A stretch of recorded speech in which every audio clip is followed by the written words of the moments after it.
তুলনায় সূর্য 13 লক্ষ গুণে বড়। এই সূর্য কি কোনো একটা জায়গায় চলে না এক জায়গায় দাঁড়িয়ে আছে? স্পষ্ট সূর্য চলে।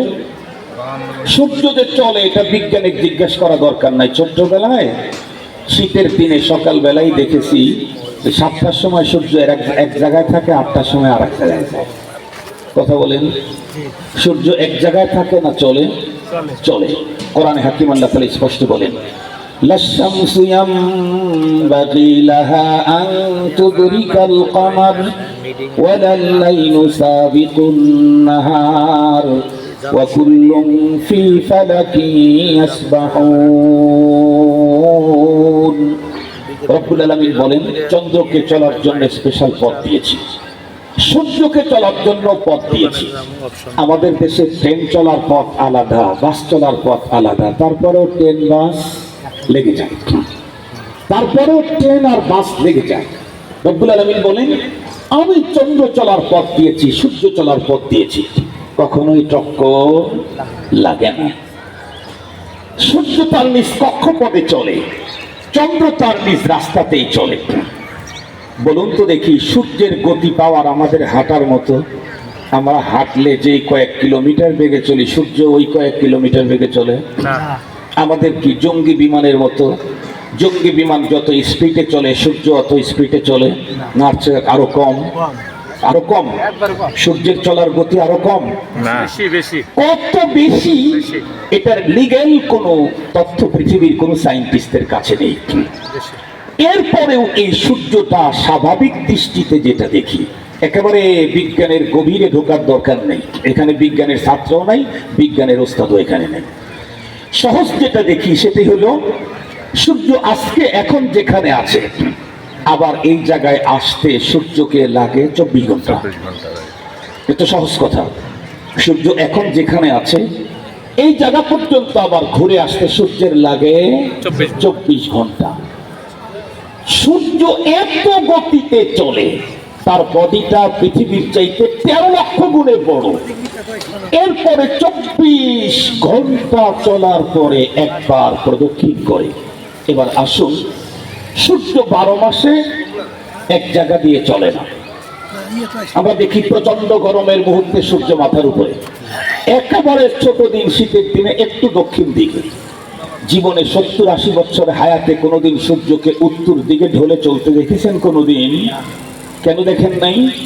কারণ সূর্যের ওই দিকে পথই নাই, এদিকে পথ।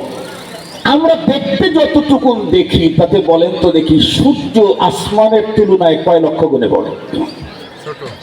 আসমানের তুলনায় সূর্য কয় লক্ষ গুণে বড়? বিজ্ঞান দরকার নাই, এই চোখ দিয়ে তাকায় দেখেন। ছোট। এই সূর্য পৃথিবীর চাইতে 13 লক্ষ গুণে বড়। সেই সূর্য যে রাস্তা দিয়ে চলে আসমানের 24 ঘন্টা লাগে। 12 মাসে এখান থেকে নিয়ে এই পর্যন্ত এতটুকুর ভিতরে রাস্তা শেষ, টোটাল আসমান খালি রয়ে গেল। বলুন তো দেখি, তাহলে এই আসমানের বিশালতা কত বড়? পৃথিবীর কোন সায়েন্টিস্টের মস্তিষ্ক আন্দাজ করার কোনো সম্ভাবনা নেই। এটা তো ছোট আসমান, এটা তো ছোট আসমান। আল্লাহ পাক বলেন, ওয়ালাকাদ যায়্যানাস সামাআদ দুনিয়া বিজিনাতিল কাওয়াকিব। এই যত সৌন্দর্য, এই যে তারকা, এই যে উল্কাপিণ্ডু, এই যে অনেক কিছু দিয়ে আল্লাহ পাক বলেন, এই সব সাজাইছে হলো প্রথম আসমান। দ্বিতীয় আসমান তো অনেক বড়, তৃতীয় আসমান অনেক বড়, এগুলি সাজাই নেই। এটাকে সাজাইছে হলো চন্দ্র, সূর্য, নক্ষত্র, এই তারকারাজি, অমক তমক, এই সব দিয়ে সাজাইছে। সবচাইতে ছোট আসমান যদি এত বড় হয়, 7 নম্বর আসমান কত বড়? এর উপরে আছে আল্লাহ পাকের আরশ। সব কথা শেষ, পৃথিবীতে নেই। তাহলে রব্বে কারীমের তো অসংখ্য অগণিত নেয়ামতের বাড়িধারা আমাদের উপর চলতেই আছে। এর মধ্যে একটা নেয়ামত, যদি বাতাস মাত্র 4 মিনিটের জন্য বন্ধ করে দিলে তামাম পৃথিবী মৃত্যুপুরীতে রূপান্তরিত হবে। তামাম পৃথিবী, একজন মানুষ পৃথিবীতে বাঁচতে পারবে না। রব্বে কারীম শুধু যদি বাতাসের একটা নেয়ামতকে 4 মিনিটের জন্য অফ রাখেন। আমাদের দেশে তো বিদ্যুৎ যায় আসে, রব যদি বলেন যে আমি একটু 4 মিনিটের জন্য বাতাসটা বন্ধ করে দিলাম, তাহলে তাম পৃথিবীর কেউ কোথাও কোনো অবস্থাতেই কোনো প্রাণী কোনো মানুষ কেউ বাঁচবে না। মজার কথা হলো এই যে রব্বুল আলামিনের অসংখ্য অগণিত নেয়ামত, কতগুলি তো এত ছোট যা আমরা স্বাভাবিক চোখে দেখতেই পাই না, আবার কতগুলি এত বড় যার বড়ত্ব আমি আপনি তো সাধারণ মানুষ, বিশ্ব সেরা কোনো সায়েন্টিস্ট কোনো গবেষক কোনো তথ্যবিদ আন্দাজ করতে পারে না যে বড়টা কত বড়। সহজে বুঝবার জন্য দুইটা কথা বলি। এই পৃথিবীকে স্তব্ধ করে রেখেছিল ছোট্ট একটা ভাইরাস, কোভিড। এই কোভিড-19 এটা আল্লাহর সৃষ্টি। এটা যদিও চায়না থেকে ফোকাস পেয়েছে, কিন্তু এটা মেড ইন চায়না না, এটা চায়নার আবিষ্কার না। চায়নার আবিষ্কার হলে তো তাম দুনিয়া এতদিন চায়নাকে ভাগ বাটোয়ারা করে খেয়ে ফেলত, যে তুমি এই ভয়ঙ্কর ভাইরাস আবিষ্কার করছো যা দিয়ে পৃথিবীর মানুষ, বহু মানুষের প্রাণহানি হয়েছে, পৃথিবী পিছিয়ে গেছে 50 বছর। এটা রব্বুল আলামিনের তৈরি, কিন্তু ভাইরাসটা এতটাই ক্ষুদ্রাতি ক্ষুদ্র চিকিৎসকেরাও স্বাভাবিক চোখে দেখতে পায় নাই, মাইক্রোস্কোপ দিয়ে তারপরে শনাক্ত করতে হয়েছে ভাইরাসটা দেখতে কেমন। এটা আল্লাহ পাকের সৃষ্টি। আবার কত সৃষ্টি এত বড় যার বিশালতা বিশ্বসেরা কোনো সায়েন্টিস্টের মস্তিষ্ক আন্দাজি করতে পারে না। যেমন আমরা প্রত্যেকেই জানি, কথাটা মুসাল্লাম, পৃথিবীর মানুষ আমরা মেনে নিয়েছি বিজ্ঞানের একটা তথ্য, পৃথিবীর চাইতে সূর্য 13 লক্ষ গুণে বড়। এটা বিজ্ঞানের বক্তব্য, আমরা মেনে নিয়েছি। কেন? আমাকে এটা মানতে শরীয়তের কোনো বাধা নেই।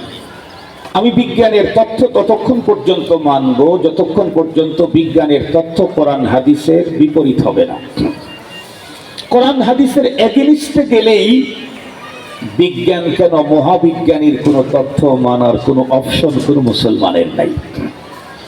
বিগত সময় এই গত 3 দিন আগেই তো আমি এক ডাক্তারের সাথে কথা হলো এই ডায়াবেটিক্স নিয়ে।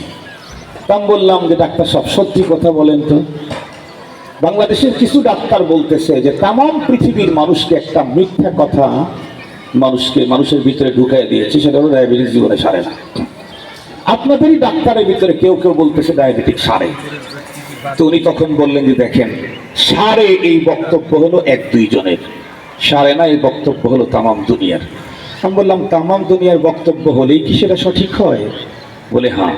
আমি বললাম না, এটা বিগত সময় মিথ্যা প্রমাণিত হয়েছে। কেমনে? আমি বললাম কোভিড সম্পর্কে বিশ্ব স্বাস্থ্য সংস্থা কি আমাদেরকে ইনফরমেশন করেছিল যে কোভিডে আক্রান্ত লোকের কাছে গেলে সে কোভিড আক্রান্ত হয়ে যাবে। বিশ্ব স্বাস্থ্য সংস্থার এই তথ্য মিথ্যা প্রমাণিত হয়েছে।